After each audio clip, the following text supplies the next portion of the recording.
O que é eterno? É que não tem começo de dias, como disse Daniel, né? O eterno não tem começo? Não tem começo de dias nem fim de existência. É algo que vai muito além da compreensão humana. Porque a compreensão humana, ela apreende as coisas por comparação, por alegoria. Tanto é que nós precisamos de referência, nós precisamos da lógica. A lógica é um conceito totalmente humano, que Aristóteles apenas teorizou, mas ela sempre existiu. Não é à toa que nós falamos assim, mas isso não tem sentido, isso não tem lógica. Então, para podermos entender toda a questão do processo da criação, que os anjos fazem parte da criação, eles são criaturas de Deus, né, filhos, parte do princípio da eternidade. Então ele chegou, Deus, segundo o conselho da sua vontade, ele resolveu criar. Agora, o interessante é que o conselho é algo que é muito fundamental.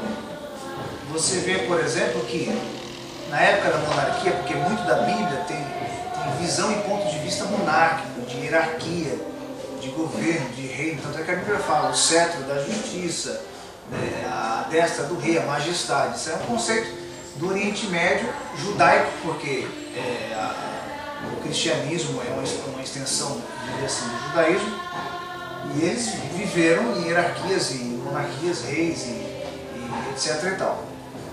Então, a gente percebe que esse conceito de conselho sempre existiu nos reinados. Existiu o conselheiro de guerra, o conselheiro das questões jurídicas do reino.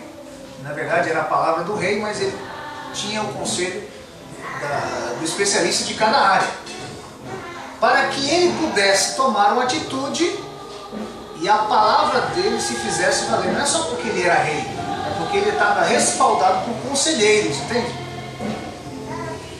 Então, quando você fala conselho da vontade, na questão puramente, essencialmente teocêntrica e divina, você vai perceber que Deus, como é eterno, ele nunca esteve acompanhado até certo ponto.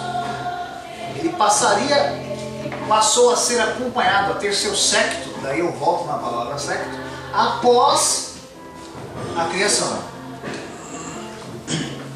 E os primeiros a serem criados não foi não foi terra, não foi mar, na questão genérica, na questão universal, na questão transcendental, mas sim foram os anjos.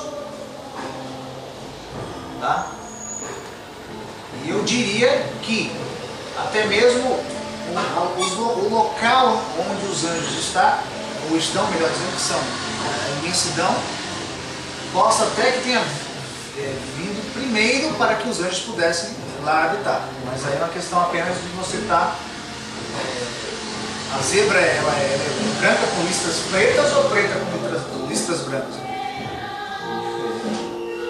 Então, aí Deus, no conselho da sua vontade, até porque para que a sua majestade pudesse realçar, para que a sua majestade pudesse se sobressair, até porque para que ele pudesse se firmar como Deus, porque ele seria Deus do que? Nada, Deus do caos.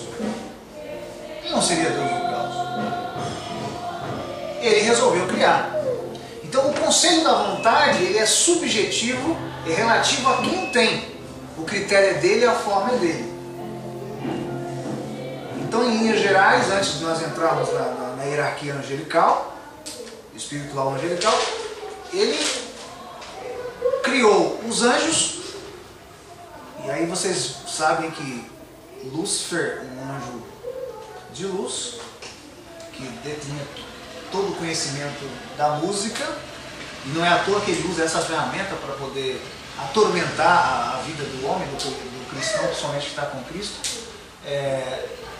Diga-se de passagem, a Rússia tinha um sistema muito eficaz de torturar os prisioneiros na época da Guerra Fria. Colocava um espião americano que fosse descoberto numa sala e deixava ele por horas, dias, ouvindo músicas num determinado ritmo. Chegava uma hora que ele ficava doido e falava até o que não era verdade para se ver livre daquilo. Bom, então, em linhas gerais, eternidade, já deu para ter uma ideia, conselho da vontade. Aí nós entraremos na criação,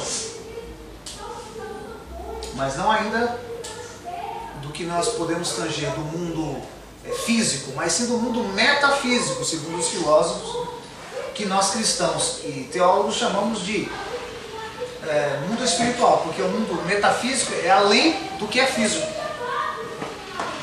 que é o mundo espiritual onde os anjos estão.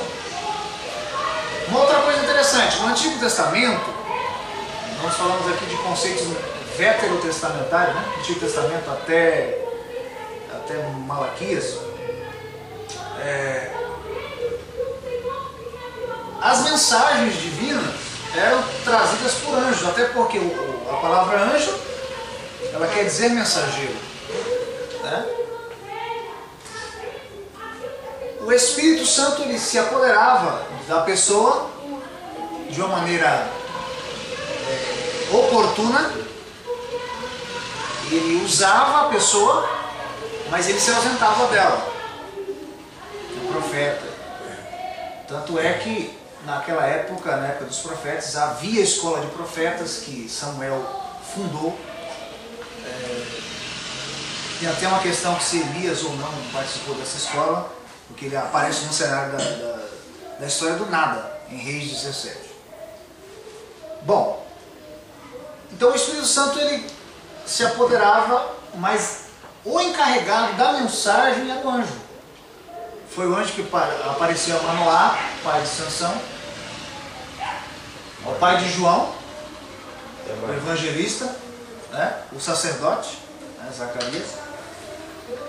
O anjo que apareceu a Maria para dizer: salve agraciada, bendita sois vós entre as mulheres, e bendito é o fruto do vosso ventre, Jesus, segundo os católicos. Pastor, desculpa interromper, mas antes de criar céu, criou anjo, foi isso? Então, aí é que tá. Teologicamente você vai encontrar muita fundamentação em que antes de que todas as coisas que fizessem parte do composto da natureza, tanto, não estou falando de física, antes que houvesse o homem, não estou falando de física, de metafísica, de espiritual, os anjos precederam e vieram primeiro. Tá? Mas aí é que tá, a pergunta é: e onde esses anjos ficariam? Entendeu? Quem foi que falou com ela para ela comer do fruto?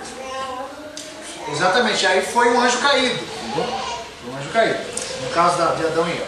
Mas enfim, eu estou dando as linhas gerais. Então eu falei sobre eternidade, falei sobre séquito, porque os anjos compõem o séquito. Eu fiz um paralelo aí, por causa do nosso entendimento, nós precisamos entender as coisas por comparação com o reinado, os seguidores dos conselheiros que estavam mais próximos ao rei, para poderem assim dar o conselho, para poderem assim acompanharem onde ele estivesse.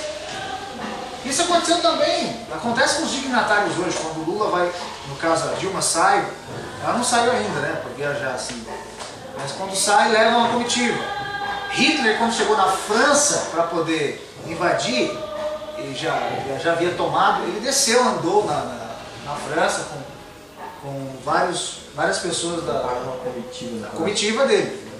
Então, isso é o séquito. Nós falamos de séquito, falamos de eternidade, em linhas gerais, e o conselho da vontade divina.